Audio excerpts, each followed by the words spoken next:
Նայեք ժողովուրդ, ես մի քիչ հետ գնալու եմ Արցախ, այն ժամանակները, որ Արցախը ծանր իրավիճակում էր, այն ժամանակ, որ ժողովուրդը այդ աջակցության համազգային միասնական աջակցության կարիքը ուներ ու վերջնականը խոսքի այդ ընթացքում այդ 9 ամսվա բլոկադան, դրանից հետո Ալիևի ձեռնարկած ցեղասպանությունն է,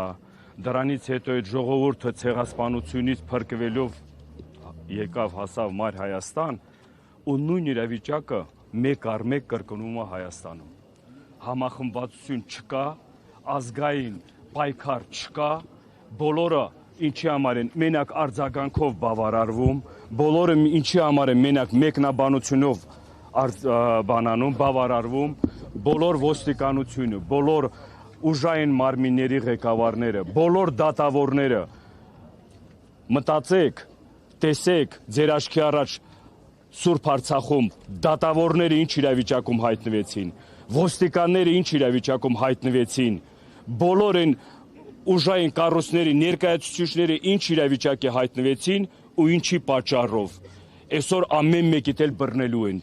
ամեն մեկիդ գալու են բռնեն, հատ-հատ։ Եթե մենք պայքար չանենք համախմբված, եթե հայ մնալու, հայ ապրելու մեր իրավունքները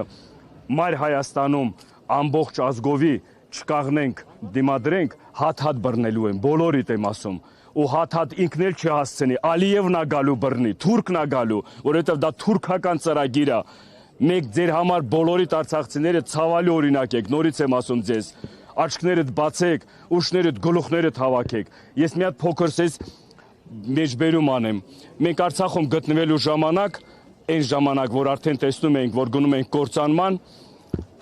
ժողովրդի կողմից ինքնաբուխ տարբեր միջոցառումներ ենք կազմակերպում, լսեցնելու տալ Մայր Հայաստանում գտնվող մեր հայրենակիցներին, Սփյուռքի մեր հայրենակիցներին, բայց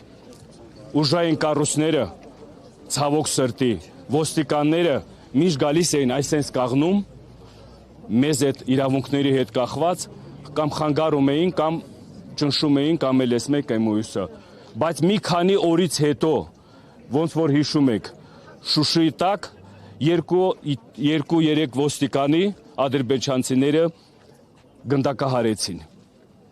Տեսնում եք, չէ՞ ինչ է կատարվում։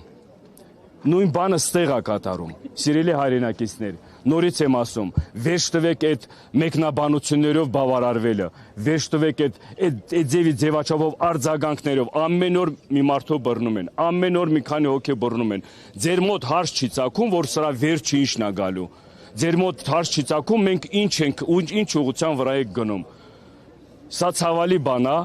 ամեն մեկս գիտակցաբար, նորից եմ ասում, շատ ծանր իրավիճակ է, գիտակցաբար, եթե դուրս չգանք, առաջնագծում կաղնենք, ամեն մի բռնած մարդու կողքին կաղնենք, կամ պայքարենք, որ այդ մարդկանց ազատելն է, այդ մարդկանց իրաց ճիշտ գիծը, ճիշտ ճանապարհը պահելն է, մեզ ամեն մեկից դա սպասվում է, բայց ոչ մեկը չմտահոգվեք, ավելի լավ է արժանապատիվ մեռնենք, ավելի լավ է արժանապատիվ, որ ասում եմ, պայքար տանենք, քան նվաստացուցիչ կամ սենց չոքած բաներով, որ ասում եմ, ապրենք, չի կարելի։